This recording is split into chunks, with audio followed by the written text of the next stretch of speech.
Hello दोस्तों, आपका फिर से स्वागत है हमारे YouTube चैनल सीजी स्कूल ज्ञान में। जैसा कि हमने पिछले वीडियो में डिस्कस कर लिया था 17 नंबर क्वेश्चन तक। अगर आपने अभी तक के वो वीडियो देखा नहीं है पार्ट 1, तो आप अभी डिस्क्रिप्शन में मैं लिंक दे दूंगा, आप वहां से देख लीजिए। तो चलते हम प्रश्न 18वें की ओर। राइट एन ऐसे on any one of the following topic about 20 words. तो इसमें बहुत सारे हैं टॉपिक, बहुत सारे हैं, ठीक है। आप अपने मन से लिख सकते हो। मैंने एक ऐसे यहाँ दे दिया है जो कि है एनी मैच। तो एनी मैच में आप फुटबॉल मैच भी कर सकते हो, इसमें क्रिकेट का दिया हुआ है तो आप लिख सकते हो। ऐसा अच्छा होगा कि आप टॉपिक वाइज लिखे। तो इसी प्रकार चलते हैं प्रश्न 19 की ओर। Write an application to your principal for school leave certificate. तो इसमें ये लीव सर्टिफिकेट दिया हुआ है, ठीक है। आप यहाँ ये ट्रांसफ़र सर्टिफिकेट का था, बस इसमें आपको लिविंग कर देना यहाँ पे, और यहाँ पे लिविंग दोनों जगह लिविंग आप कर दोगे तो ये लिविंग सर्टिफिकेट हो जाएगा। यहाँ जैसा कि जो भी नाम है आपका वो नाम लिखेंगे आप, ठीक है। फिर वो जो भी डेट को आप जमा कर रहे हो वो लिखेंगे, फिर ये पूरा कंप्लीट हो जाएगा। फिर you are Anya residing B15 Rama valley Bilaspur. Write an a letter to your friend Paridhi and invite her on the sister marriage. तो ये भी आप लिख सकते हो। क्वेश्चन नंबर 20 है। Write then passage carefully and answer the following question. तो यहाँ आपको ये पैसेज को पढ़ के ये जो क्वेश्चन दिया है उसका आंसर लिखना है। तो हम पैसेज को छोड़ते हैं और आंसर की ओर रुख करते हैं। पहला है why it good after a losing eye sign. मेरी आँख की रोशनी जाने के बाद क्या अच्छा हुआ। It was a good after losing eye sight because having a no memories to seen. मेरे आँख की रोशनी जाने के बाद मैं कोई भी ऐसी मेमोरी जो मैं देख सकता हूँ वो नहीं रहा, ठीक है। दूसरा है when did he become blind where was they living. He became blind in November 1937. At a time they were living in Gujarat.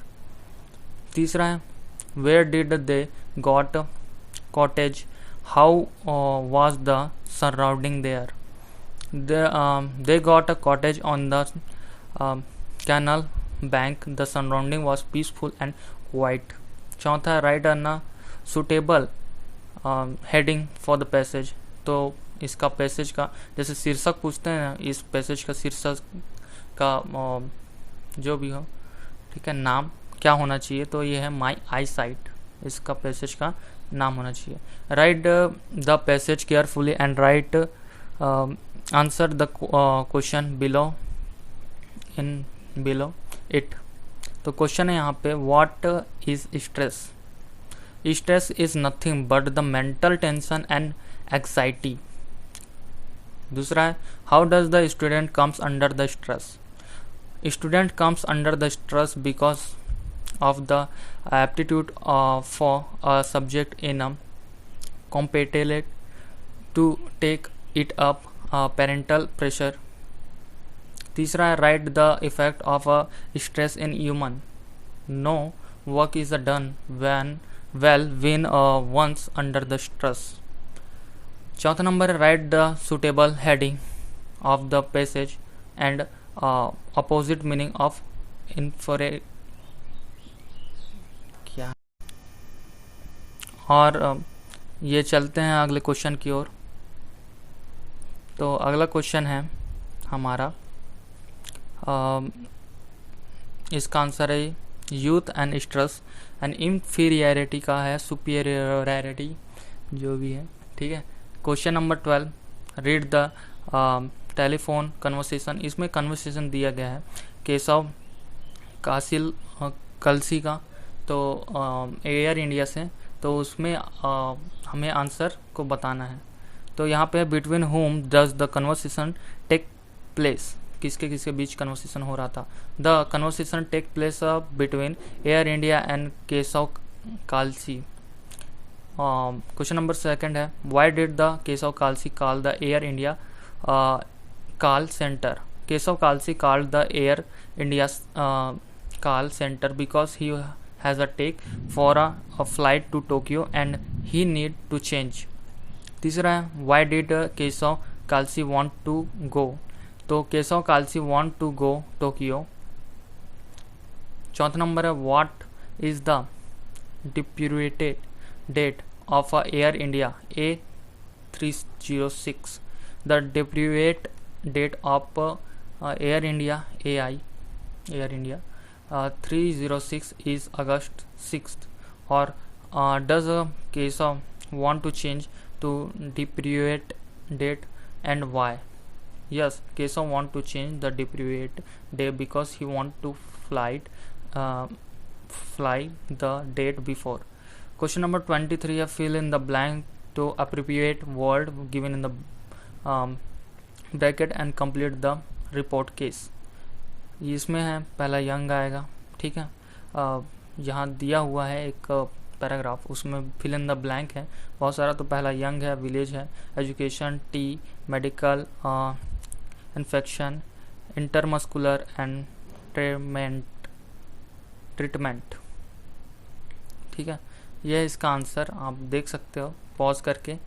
पहला है यंग, आप लिख लोगे, पता है, ठीक है। 24 ये इसे पढ़ना है, पैसेज है ये भी, और इसका आंसर देना है, ठीक है। तो इसका आंसर यही है क्वेश्चन, और इसका आंसर यही है नीचे जो दिया गया है। Before a coming a TV life was a leading very peaceful but arrival of a TV disturb the daily life of everyone specially children. TV effect the children directly. इसका हेडिंग हम देंगे चाइल्ड एंड टीवी, क्योंकि ये जो पूरा paragraph है वो TV और चिल्ड्रन के इर्द गिर्द घूमता है, तो इसका हम हेडिंग दे देंगे चाइल्ड एंड टीवी। तो find out the errors in the sentence and renew the correct, ठीक है, करेक्शन। इसमें फर्स्ट है bread and butter are a good breakfast, तो इज़ आर है तो इसका आंसर है is bread and butter is, ठीक है, गुड ब्रेकफास्ट। सेकेंड है this is the poem is written by Rabindranath Tagore, तो दिस पोएम, इसमें पोएम्स है, ठीक है, तो poem is written by Rabindranath Tagore. S है तो यहाँ एस को हटा के एज इट इज पोएम लिख देंगे।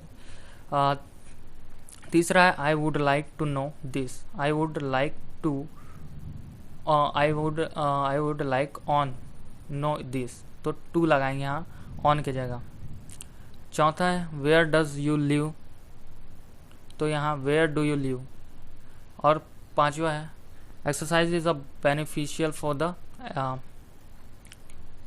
रिड्यूसिंग एग्जाइटी, एग्जाइटी जो तनाव रहता है उसको कम करने के लिए एक्सरसाइज बेस्ट है। तो ऐसा exercise is beneficial to reducing anxiety is.